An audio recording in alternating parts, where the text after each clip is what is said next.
Março é o mês da conscientização e prevenção do câncer coloretal. Este tipo de câncer é o terceiro que mais mata no país, atingindo mais de 40 mil pessoas por ano, entre homens e mulheres.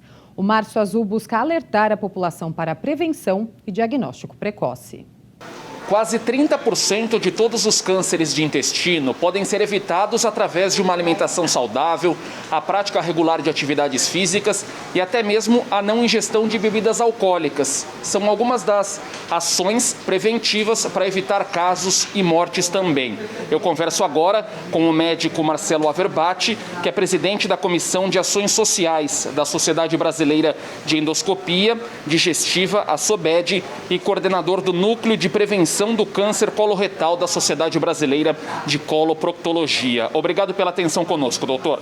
Obrigado pelo convite. Agora, até mesmo para a gente falar sobre este Março Azul, são ações preventivas mais do que importantes, né? O alerta à população. Sem dúvida. Esse alerta à população é muito importante. Nós batalhamos muito pelo Março Azul para ter o março como mês relacionado à prevenção do câncer coloretal. E azul, que internacionalmente ele é reconhecido como Março Azul, o mês da prevenção do câncer coloretal. E por que tudo isso? Dois motivos, basicamente. Primeiro, por conta da sua elevada incidência. Nós sabemos que cerca de 40 mil pessoas por ano no Brasil acabam tendo diagnóstico do câncer coloretal. Segundo, porque ele é um tumor que é absolutamente evitável. Então, por conta disso, a população precisa estar alerta do que se fazer para que se evite o desenvolvimento desse tumor. Pergunta importante até sobre essa questão de evitar. Como a população pode se cuidar nesse sentido? Então, existem basicamente duas formas de prevenção que nós podemos delinear. Primeiramente, ter hábitos saudáveis. Você vai falar o que é hábitos saudáveis? Hábitos saudáveis é ter uma alimentação rica em fibra, ingestão de grande quantidade de água, evitar o excesso de carnes, evitar os embutidos em excesso, os enlatados em excesso, evitar o tabagismo, ter uma atividade física, evitar o sedentarismo, praticar atividades físicas. Eu acho que isso são hábitos que podem diminuir a chance de uma pessoa desenvolver o câncer coloretal. A segunda coisa seria o rastreamento. O que é o rastreamento? O rastreamento é nós procurarmos um problema em quem não sente nada. Então vamos imaginar a pessoa a partir de uma determinada idade tem que se preocupar se ela não tem algum tumor inicial ou eventualmente uma lesãozinha que antecede o tumor. Então nesse sentido, o que se preconiza atualmente era 50 anos, atualmente é 45 anos, que nós comecemos o rastreamento do câncer coloretal. O rastreamento do câncer coloretal, sob o ponto de vista populacional, ele se inicia com a pesquisa de sangue oculto nas fezes, e aqueles pacientes que têm sangue oculto positivo, eles são então encaminhados à colonoscopia. A colonoscopia é o exame endoscópico do intestino grosso. Nessa situação, o que nós vamos ter? Uma colonoscopia absolutamente normal, né, em boa parte dos pacientes, mas eventualmente pólipos, e pólipos são lesões que podem virar câncer, se desenvolver, se transformar num câncer, elas podem ser diagnosticadas e tratadas através da própria endoscopia, e se já houver um tumor, esse tumor instalado é detectado numa fase ainda inicial.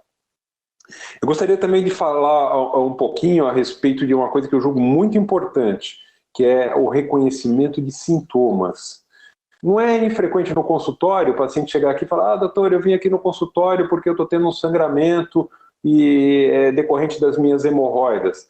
Pode ser decorrente das hemorroidas, sim, mas esse diagnóstico ele tem que ser feito por um médico, porque o tumor também sangra. Então, vale a pena chamar a atenção que o sangramento nas fezes, o sangramento intestinal, não é uma coisa normal, tem que ser valorizada porque pode estar relacionado ao câncer.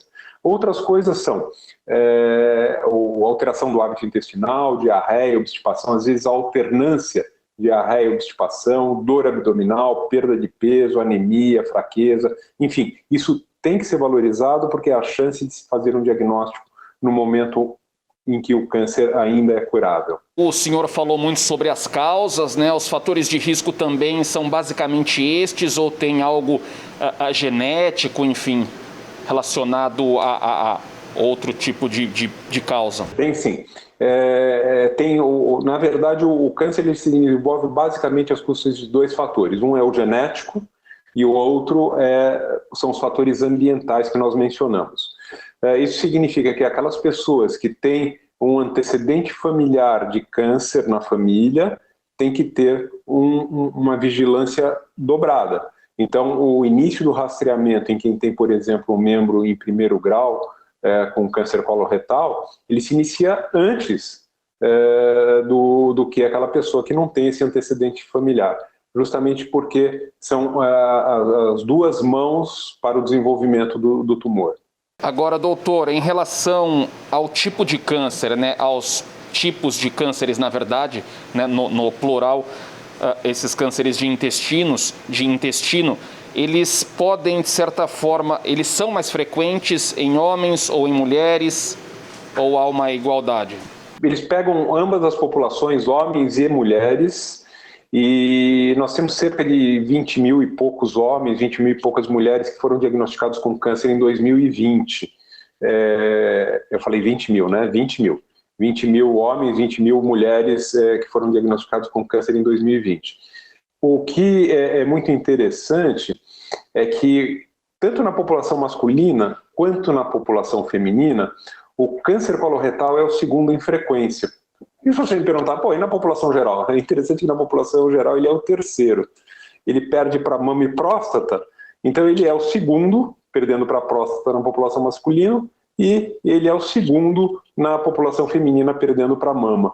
Quer dizer, é um tumor muito prevalente, é um tumor que merece sim nossa atenção, merece uma política aí de atenção, de prevenção, de rastreamento desse tumor. Conversamos com o médico Marcelo Averbach.